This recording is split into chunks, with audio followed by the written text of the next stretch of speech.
Janai. I work with registration officers.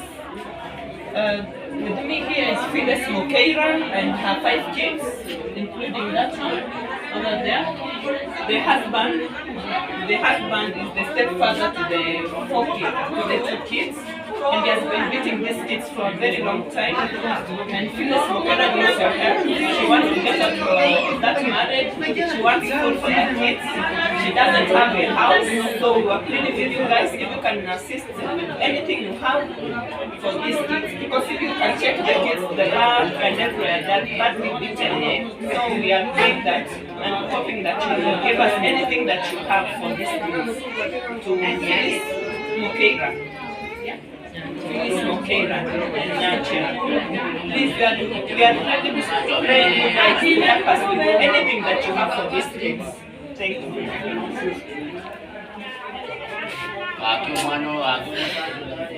you.